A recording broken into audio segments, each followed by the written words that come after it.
Adolf Frederick of Sweden, 1771. King Adolf Frederick ate himself to death. Not in a metaphorical way, and he literally died after devouring an absurd royal meal, finishing with 14 servings of his favorite dessert. His cause of death? Being extremely full. That's just one of many times royalty checked out in the dumbest ways imaginable. Let's take a tour through the most humiliating royal exits in history. Ones you won't believe are real. Picture this. The King of Sweden, after years of being considered a weak and ceremonial ruler, decides to go out with a bang. Or more accurately, a burp. On Shrove Tuesday, he sat down for a massive traditional meal that included lobster, caviar, sauerkraut, smoked herring, and champagne. But he wasn't done. He ended it all with 14 servings of semla, a cardamom bun filled with almond paste and drowning in hot milk. Think of it as a sugar bomb designed to punish your stomach for existing. Hours later, the king complained of stomach pain, and then he died, just like that. His official cause of death?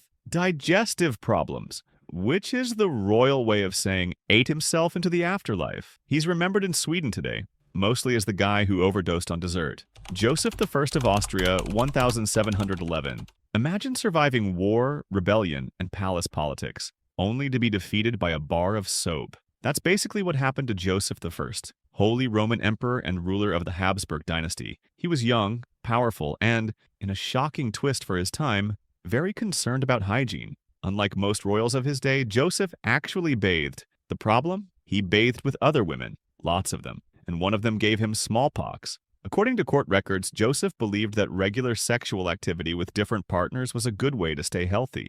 A theory that's medically incorrect and historically stupid. During one of his health rituals, Joseph contracted smallpox from one of his mistresses. His skin erupted in painful blisters. His organs began to fail, and within weeks the most powerful man in the empire was gone. All because he thought being promiscuous and washing up after would make him invincible. Plot twist, it didn't. Joseph's death led to a major succession crisis that helped spark the War of the Austrian Succession years later. So yeah, his private life kind of ruined Europe. Isabella of Bavaria, 1435. Corsets, gowns, and towering wigs weren't just fashion statements. In medieval courts, they were borderline survival gear. And for Queen Isabella of Bavaria, one extravagant outfit turned into a royal death trap. One evening in 1435, Isabella was attending a grand feast in Paris. To impress the crowd and outshine her rivals, she wore a gown so wide and layered it could have had its own gravitational pull.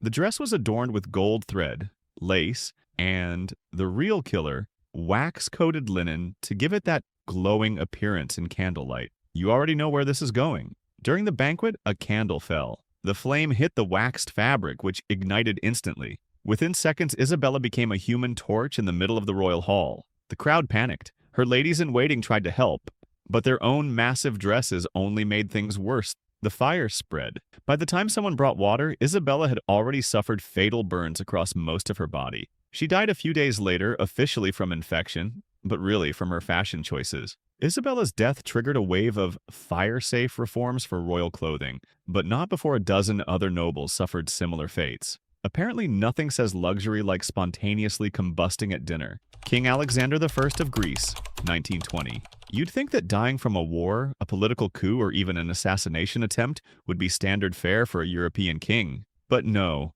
Alexander IV of Greece died because of monkeys. Specifically, a monkey fight next to a bookshelf. Here's how it happened. In 1920, Alexander had been placed on the throne after World War I, mostly as a puppet ruler. He was young, idealistic, and completely disconnected from real power. So, to pass the time, he wandered the palace grounds a lot, and one day he brought along his dog. Unfortunately, the royal dog got too curious and wandered near the home of a palace gardener, who kept 2 pet monkeys. The monkeys didn't appreciate the intrusion and started attacking the dog. Alexander tried to break it up. Mistake. As the king got in the middle, one of the monkeys bit him on the leg, hard. Then the other bit his hand. Alexander pulled free and returned to the palace with what seemed like minor injuries. But here's the royal twist. Nobody disinfected the wounds properly. They just bandaged him up and assumed everything was fine. Infection set in quickly, and within days, he developed sepsis.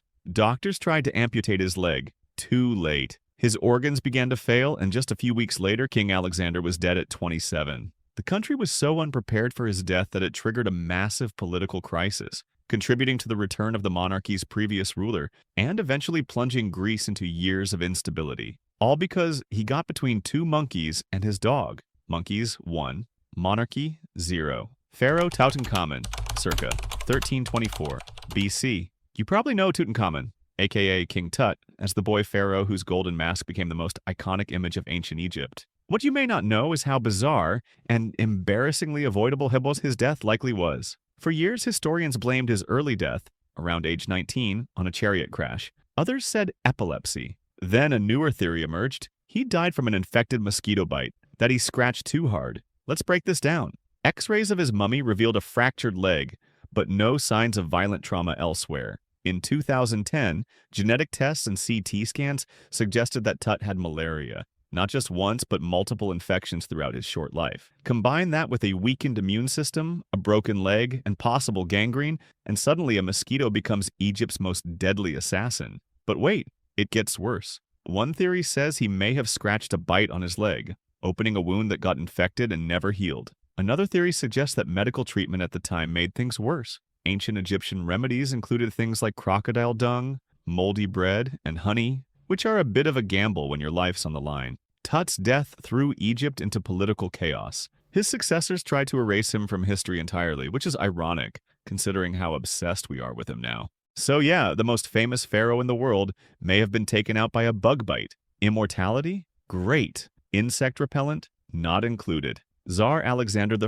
of Russia, 1825. When you're the ruler of the largest empire on earth, you'd expect your death to be dramatic. Maybe assassination, maybe war. But Alexander I of Russia allegedly died from constipation. No, really. After years of ruling a vast, chaotic empire and surviving the Napoleonic Wars, Alexander started withdrawing from public life. He grew increasingly spiritual, paranoid, and obsessed with guilt, especially over the mysterious death of his father, Tsar Paul I, who'd been murdered in a palace coup that Alexander probably knew more about than he admitted. In 1825, during a trip to southern Russia, Alexander became seriously ill. Officially, he died of typhus, but unofficially, witnesses and even some court records suggest he was suffering from extreme bowel blockage for days, possibly weeks. The medical reports are vague, but some later historians believe his death came from a toxic buildup of waste inside his intestines, causing sepsis and organ failure. There are even rumors that he begged for laxatives on his deathbed and was in excruciating pain until his final breath. The weirdest part? Some Russians believe he faked his death, abandoned the throne, and lived the rest of his life as a wandering holy man named Fyodor Kuzmich. Why? Guilt. He wanted to escape the sins of empire, and possibly his digestive system. Whether you believe the poop conspiracy or not, one thing's clear. Russia's most powerful man was either taken out by his conscience or by his colon. Emperor Valerian of Rome, circa 260 AD. The Roman Empire saw more brutal deaths than most soap operas, but Emperor Valerian's end was so absurd it borders on dark comedy. He didn't die in battle, he didn't die by poison. He died as a living human stool for his enemy, and then possibly laughed himself to death in humiliation. Let's rewind. Valerian was captured in battle by Shapur I, the Persian king, after the failed Roman invasion of Persia.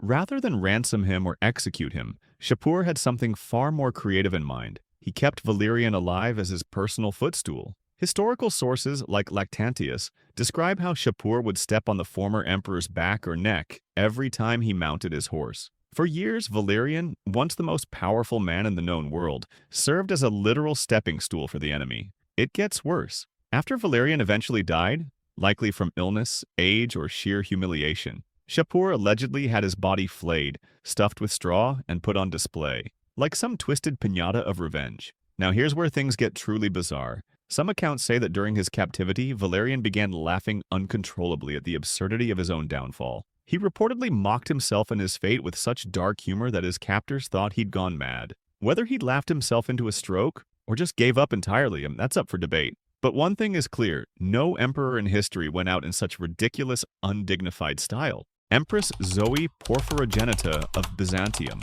1050 AD. The Byzantine Empire was filled with political plots, poisonings, secret lovers, and double crosses, but one of its most powerful women may have met her end, shaking her hips.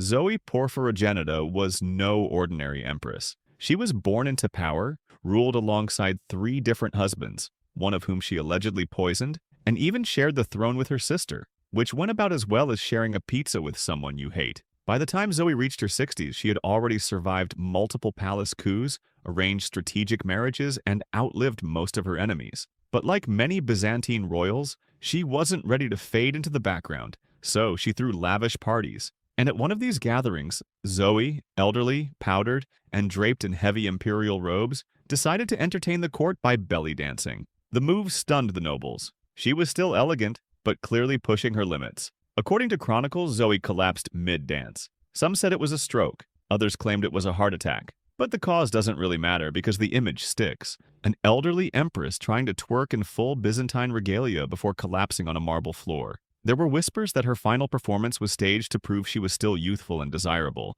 a way to silence the court's gossip about her age. But all it proved was that imperial pride doesn't mix well with medieval cardiovascular health. Zoe was buried with full honors, and for centuries after, her story was told not for her political influence, but for the time the Queen of Byzantium quite literally danced herself into the afterlife. King James I of Scotland, 1437.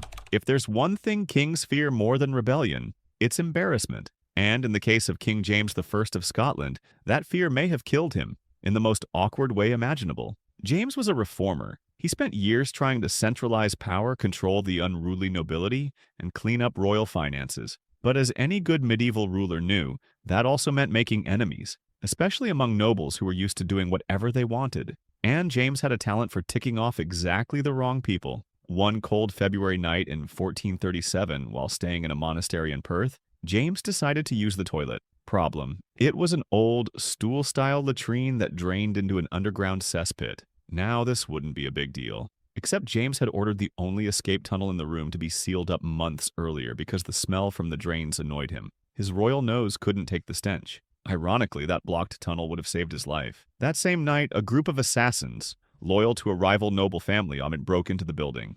James tried to escape, but there was nowhere to run. He pulled up the floorboards, climbed down into the sewer tunnel, and hit a dead end. Literally. He was trapped in a cesspit, ankle-deep in filth, while armed men chased after him. They found him. He fought them with a broken piece of wood for a few minutes, but it was hopeless. He was stabbed over 16 times in what can only be described as a royal slaughter in a sewage pit. Historians don't agree whether he went down fighting or begging, but they all agree on this. His obsession with cleanliness and comfort directly led to his murder. He literally died in his own crap because he didn't want to smell anyone else's. Sultan al-Mu'taz of the Abbasid Caliphate, 869 AD. The Abbasid Caliphate once stretched across much of the Islamic world, commanding power from North Africa to Central Asia, but that didn't stop one of its caliphs, al-Mu'taz, from being taken out by oysters and greed. A lot of both. Al-Mu'taz came to power during a period of political instability, military coups, and palace betrayals. Once on the throne, he acted exactly like a guy who thought the universe owed him a reward. He threw decadent feasts,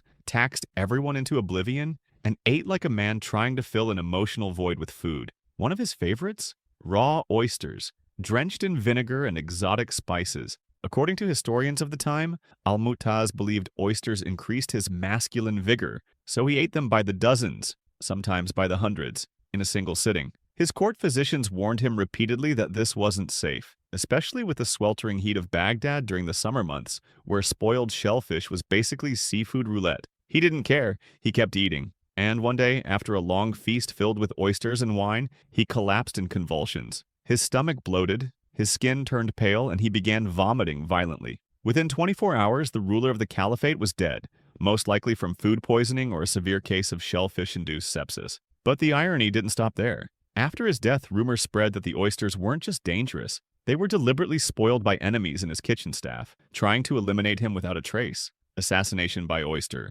The most luxurious way to die badly. You'd expect kings and queens to fall in epic ways, in battle, in betrayal, or by poison. But the truth is way messier. They died of food, fashion, fireworks, monkeys, toilets, beards, and furniture. No amount of wealth or power could protect them from the chaos of everyday stupidity. And the wildest part? These stories aren't just funny. They're reminders that even the most powerful people on Earth were just as fragile and ridiculous as the rest of us, except when they had servants to die for them, or architects to blame. Today, you've seen that death doesn't care about crowns, titles, or gold. It can come from a spoiled dish, a poorly placed staircase, or even a beard that's just a little too long. These people who once seemed untouchable fell because of mistakes that were as absurd as they were human. And maybe that's the most fascinating part, realizing that in the end, not even royalty can escape the irony of life or the stupidity of death. If kings and emperors went out like this, just imagine the rest of us.